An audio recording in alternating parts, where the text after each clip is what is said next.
Welcome back to the Woodward Son channel. Welcome to you if this is your first time. Last week I promised that I will show you how we can build this planter box, so stick around and let's build this together. So we're using just one fence picket for this project, and you will probably not even use the whole length of the fence picket. Essentially you'll just need half of a standard fence picket. Okay, so to start off, I marked 4 inches on the fence picket and ripped it down to that which will be the height of the planter box.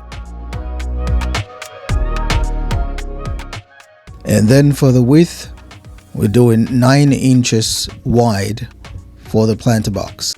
And so the front and the back will be 9 inches wide, and then the bottom will be 7 3/4 inches wide, because the thickness of the board is right about 5/8 inches.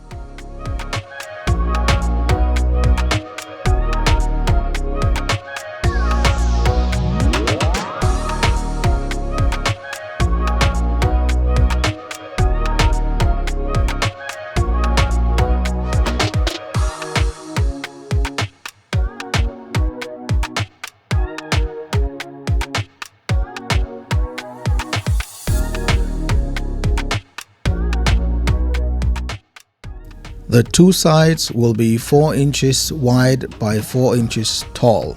Again, the height of the planter box will be 4 inches tall.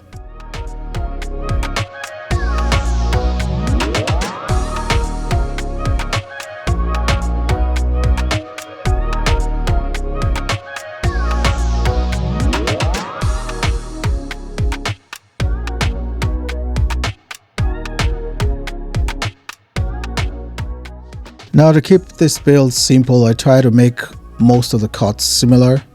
So for the two sides as well as the 2 leaves of the roof, those will be 9 inches long, and the width is approximately 1 3/4 inch wide. And so 4 pieces of those will go for the sides of the house and the top 2 leaves of the roof. Hope that makes sense.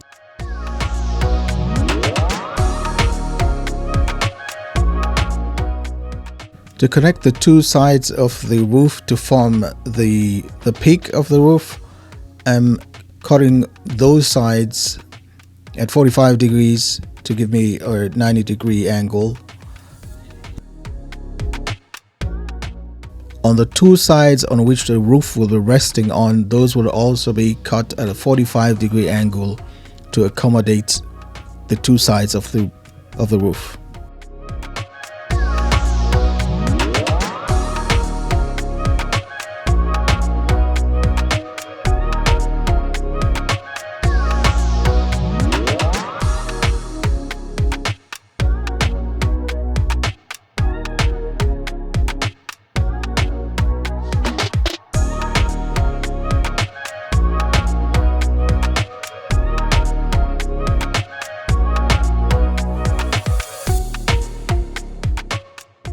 Now there was a little piece left over from all the cuts that I made for the sides and the 2 leaves of the roof, and that I'm using to make a chimney, which I will just use the hand saw there to cut the 45-degree angle rather than trying to cut that using any power tool.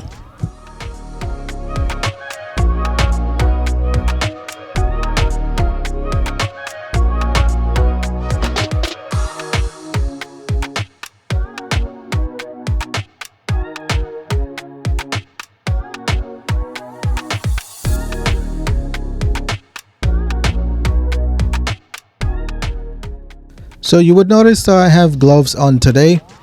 Those gloves that I have on are cut resistant gloves. So if you're interested, I will leave a link to those in the description. They're very comfortable to wear, and it gives you peace of mind when you're cutting with the Japanese hand saw, which is very sharp with jagged edges on it.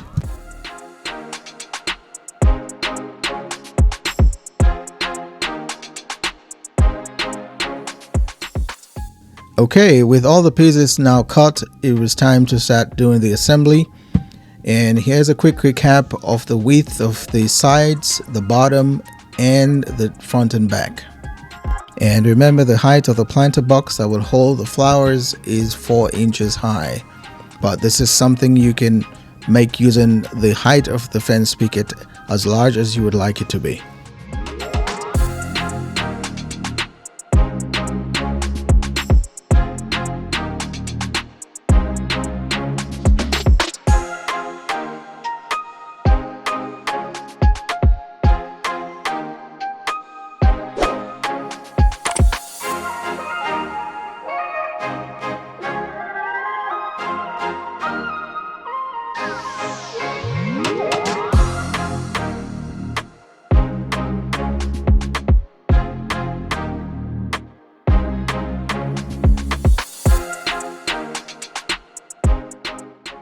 For the assembly, I'm using my trusted quick and thick wood glue by Tight Bond and 1.5 inches brad nails for all the sides, and then to attach the chimney I switched to a 1.25 inch brad nails.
As usual, if you have any questions for me, please leave them in the comments below and I'll do my best to respond to it as quickly as possible.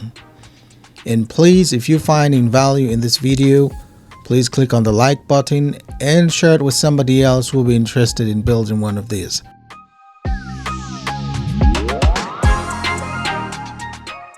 And remember, as always, all you need is just a little bit of faith and some DIY action to tackle any DIY project.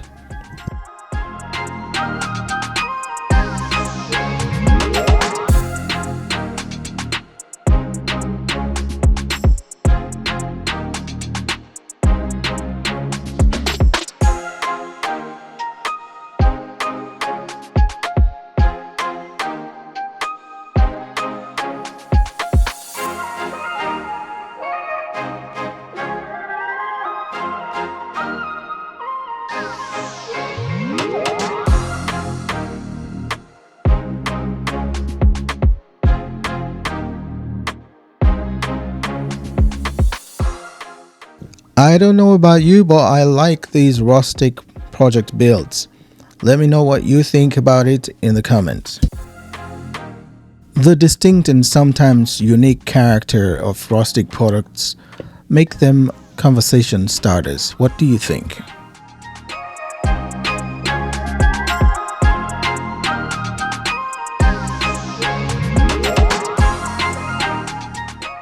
All that's left now is to sand off the sharp edges to make sure it is safe to handle. And if you're going to set this outside or leave it outdoors, it will be a good idea to give it a few coats of polyurethane to protect it from the elements out there, especially rain or snow, depending on what the time of the year is.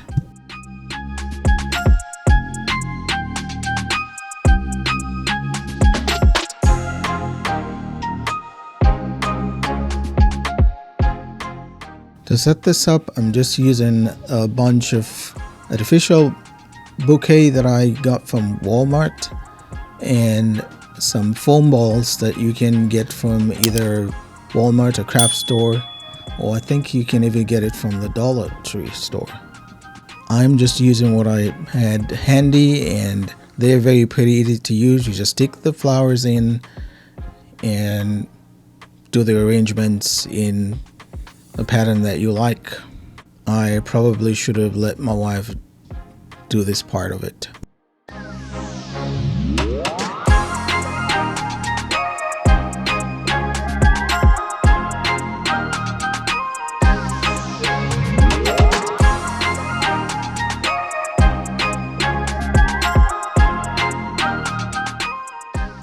Before you leave, feel free to check out these other videos which I think you might like, and feel free to share those as well.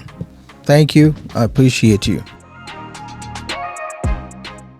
Until the next video, I wish you all the best in all your projects and stay blessed. And last but definitely not the least, as always, I hope and pray that you have a tangible experience of God's love today.